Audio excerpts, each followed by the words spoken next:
ఇది చాలా రోజుల ముందు జరిగిన విషయం. ఒక అడవిలో ఒక సింహం ఉండేది. దానికి కొన్ని మాయావి మంత్రాలు కూడా తెలుసు. కాని కొద్ది రోజులుగా సింహం చాలా నిరాశగా ఉండడం మొదలుపెట్టింది. ఒకరోజు చెరువు ఒడ్డున సింహం నిరాశగా ఉండడం చూసి దాని భార్య దానితో ఇలా అంది. ఏమైందండి?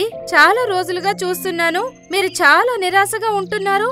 కొన్ని రోజుల నుండి నాకు నా తమ్ముడు ఎంతగానో గుర్తొస్తున్నాడు. చిన్నప్పుడు నేను నా తమ్ముడు వాళ్ళ అడవిలో ఎంతగానో ఆడుకునేవాళ్ళం. ఒకవేళ విషయం అదే అయితే గనక మీరు వెళ్ళి కలవండి. కానీ ఎలా కుదురుతుంది? నేను నా అడవిని వదిలేసి తనని కలవడానికి వెళ్ళానంటే అప్పుడు నా అడవి ఒంటరిదైపోతుంది కదా. ఆ మాట అని సింహం కాముగా అయిపోయాడు. ఆ తర్వాత భార్య వైపు చూసి కోపంగా ఇలా అన్నాడు. అలాగే నిన్ను కూడా అడవిలో ఒంటరిగా వదల్లేను. ఎందుకంటే నీకసలు ఏమీ తెలీదు. ఎప్పుడు చూసినా ఒక ముస్తాబే చేసుకుంటూ ఉంటావు. ఇంకో పని కూడా చేతకాదు. మీరు రోజంతా ఎప్పుడు నా మేకప్ వెంటే పడతారు. అరే, అడవికి రాజుకి భార్యని, నేను రాణిలా కనిపించక తప్పదు. కానీ నా దగ్గర మీ సమస్యకు ఒక పరిష్కారం ఉంది. ఏంటా పరిష్కారం? మీకు మ్యాజిక్ తెలుసు కదా, మరి ఏదో ఒక మ్యాజిక్ చెయ్యండి. ఇంకొకటి, నేను కూడా మీ తమ్ముడిని కలవడానికి మీతో పాటు వస్తాను. అప్పుడప్పుడు నువ్వు కూడా తెలివిగానే మాట్లాడుతూ ఉంటావు. నేను ఎప్పుడూ తెలివిగానే మాట్లాడతాను. కానీ మీరు ఎప్పుడైనా నన్ను తిట్టడం ఆపి నా మాట వింటే కదా. సింహం తన భార్య మాటకి సమాధానం ఇవ్వకుండానే గుహలోపలికి వెళ్ళిపోయాడు. ఇంకా మంత్రం జపించడం మొదలుపెట్టాడు. అబ్రకదబ్రా దబ్రక అబ్రా, మాయా విషకాల ఒక్కసారి రా. సింహం ఆ మంత్రం పలికాడో లేదో ఇంతలోనే గుహలో ఎరుపు రంగు పొగ వ్యాపించింది. ఆ పొగ లోపల నుండి ఒక అమ్మాయి బయటికి వచ్చింది. ఇంతకీ నన్ను ఎందుకు పిలిచారు అడవిరాజా? నేను నా భార్యతో కలిసి నా తమ్ముణ్ణి చూడ్డానికి వెళ్ళాలి. అయితే మరి నిన్ను ఎవరాపారు? వెళ్ళు, కాని నన్నెందుకు పిలిచావు? సింహం షలాకా వైపు చూసి తన సమస్యని షలాకాకి చెప్పడం మొదలుపెట్టాడు. ఓహో, అయితే ఇదా నీ సమస్య? మీరెందుకు కంగారు పడతారు? నా దగ్గర మీ సమస్యకి ఒక పరిష్కారం ఉంది. మీరు బిందాస్గా మీ భార్యతో కలిసి మీ తమ్ముణ్ణి కలవడానికి వేరే అడవికి వెళ్ళండి. నేను నా మాయావీ శక్తులతో మీ గుహ బయట మైనంతో ఒక సింహాన్ని తయారు చేస్తాను. ఇది చాలా దారుణమైన ఆలోచన. ఒకవేళ బయట ఎండకి మైనం కరిగిపోతే అప్పుడు నా బండారమంతా బయటపడిపోతుంది కదా. మీరేం కంగారు పడకండి. మీరు తిరిగి అడవికి వచ్చేంత వరకు మీ మైనం బొమ్మని నేను జాగ్రత్తగా చూసుకుంటాను. షలాకా మాటలు విని సింహం దాని భార్యతో కలిసి సంతోషంగా వెళ్ళిపోయాడు. షలాకా తన మాయాశక్తులతో గుహ బయట ఒక మైనం బొమ్మని సృష్టించింది. దూరం నుండి చూస్తే అది నిజమైన సింహంలా కనిపిస్తుంది.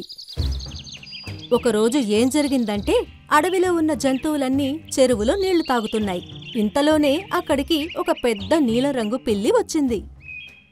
నాకు చాలా దాహంగా ఉంది. నేను కూడా మీతో పాటు ఇక్కడ నీళ్లు తాగొచ్చా? నువ్వు ఈ అడవికి చెందిన పిల్లిలా లేవే. అలాగే నీ ఆకారం కూడా చూడ్డానికి మిగతా పిల్లుల కన్నా పెద్దగా ఉంది. నువ్వు ఎక్కడి నుండి ఇక్కడికి వచ్చావు? నేను ఆఫ్రికా అడవుల్లో ఉండే పిల్లిని. మరి వేరే అడవి నుండి వచ్చిన జంతువులకి మా చెరువులో నీళ్లు తాగే అనుమతి ఇవ్వము.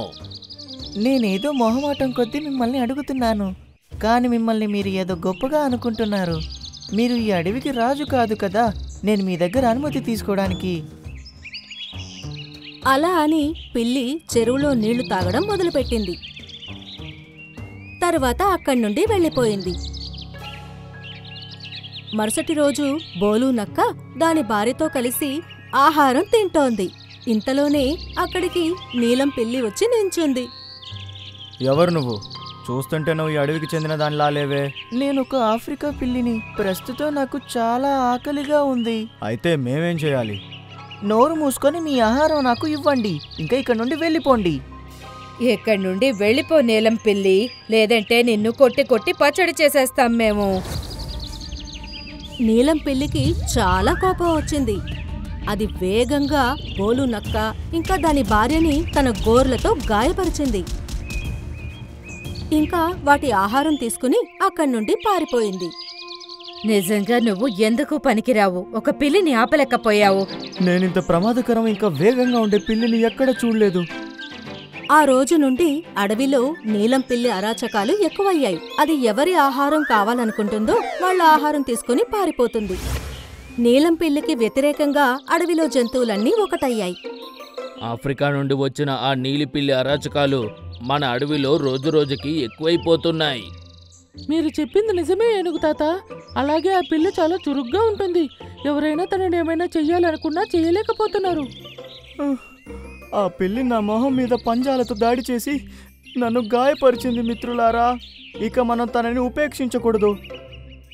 చాలు, ఇంకా ఇప్పుడు మనం ఆ పిల్లి గురించి మన అడవిరాజుకి కంప్లైంట్ చేసి తీరాల్సిందే. ఇంకా మనం ఎక్కువ రోజులు కామ్గా ఉండలేము. ఇంతలోనే చెట్టు మీద నుండి నీలం పిల్లి కిందికి దూకి వాటి ఎదురుగా వచ్చి నించుంది. ఇంకా కోపంతో ఇలా అంది. అవునా, మీరందరూ నాకు వ్యతిరేకంగా ఒకటవుతున్నారా? అలాగే నా మీద అడవిరాజుకి కంప్లైంట్ చేయాలనుకుంటున్నారా? వెళ్ళండి, వెళ్ళి మీ సరదా తీర్చుకోండి. ఏం చేసుకుంటారో చేసుకోండి. నేను ఎవ్వరికీ అస్సలు ఎప్పటికీ భయపడను. అప్పుడు ఏనుగు కోపంతో పళ్ళు కొరకడం మొదలుపెట్టింది. ఇంకా ఇలా అంది. నీలం పిల్లి, బహుశా నీకు మా అడవిరాజు గురించి ఏమీ తెలియదనుకుంటా. ఒకవేళ నువ్వు చేసే పనుల గురించి తనకి తెలిసిందంటే తను అక్కడికక్కడే నిన్ను చంపేస్తాడు. తనేంటి నన్ను చంపేది? నేను మీ అందరి కళ్ళ ముందు ఆ అడవిరాజు ప్రాణాలు తీసేస్తాను. ఒకవేళ నమ్మబుద్ధి కాకపోతే అందరూ నాతో రండి. ఈ మాట విని జంతువులన్నీ ఆశ్చర్యంతో పిల్లివైపు చూడ్డం మొదలుపెట్టాయి. కాసేపటికే జంతువులన్నీ సింహం గుహ బయట వచ్చి నించున్నాయి. అదిగో అక్కడ ఆ గుహ బయట మీ అడవిరాజైన సింహం అక్కడ నిల్చొనున్నారు కదా. ఏంటి, నీకు కళ్ళు సరిగ్గా కనిపించవా ఏంటి? ఇప్పుడు మీరు మీ కళ్ళారా ఆ సింహం నా పంజా దెబ్బతో చనిపోవడం చూస్తారు. అలా అంటూ ఆ నీలం పిల్లి పరిగెడుతూ ఆ సింహం యొక్క మైనం బొమ్మ దగ్గరికి వెళ్ళింది. ఇంతలోనే ఉన్నట్టుండి సింహం గర్జించాడు. నువ్వు మైనం సింహమి కదా, నిజమైన సింహంలా ఎలా మారావు? నేను స్వయంగా నా కళ్ళారా చూశాను. నువ్వు అడవిని వదిలేసి వెళ్ళిపోయావు కదా. అప్పుడు ఒక విచిత్రమైన ఆవిడ వచ్చి నీలాంటి మైనం సింహాన్ని తయారు చేసి గుహ బయట నిల్చోపెట్టింది. ఇంతలోనే అక్కడ ఎర్ర రంగులో పొగ వ్యాపించింది. ఆ పొగలో నుండి షలాక బయటికి వచ్చింది. ఇంకా నవ్వుతూ ఇలా అంది. మూర్ఖురాలైన ఆఫ్రికన్ పిల్లి, నేను నువ్వు చేసే ఒక్కో పని చూస్తున్నాను. నేను నీ అరాచకాల గురించి ప్రతి ఒక్కటి అడవిరాజుకు చెప్పేదాన్ని. నాకు తెలుసు, ఒకరోజు నువ్వు అడవిలో ఉన్న జంతువుల ముందు మైనం బొమ్మతో పోటీ పడ్డానికి తప్పకుండా వస్తావని. అందుకే నేను నీకోసం ఈ సర్ప్రైజ్ రెడీ చేసి పెట్టాను. నీ ముందరుండేది మైనం బొమ్మ కాదు, నిజమైన అడవిరాజు. నన్ను క్షమించు అడవిరాజా. నువ్వు విచిత్రంగా కనిపించే ఆవిడితో మాట్లాడుతుండగా నేను దాక్కొని అంతా చూశాను. అందుకే నేను ఇలాంటి పనులు చేశాను. కానీ నేను మరి ఎక్కువ రెచ్చిపోయాను అనుకుంటా. నన్ను క్షమించి వదిలేయండి. నేను తిరిగి నా దేశానికి వెళ్ళిపోతాను. నువ్వు చేసినవన్నీ కూడా క్షమించరాని తప్పులే ఆఫ్రికన్ నీలిపిల్లి. అలా అంటూ సింహం దాన్ని చంపేశాడు. ఆ తర్వాత అడవిలో జంతువులన్నీ ప్రశాంతంగా జీవిస్తున్నాయి.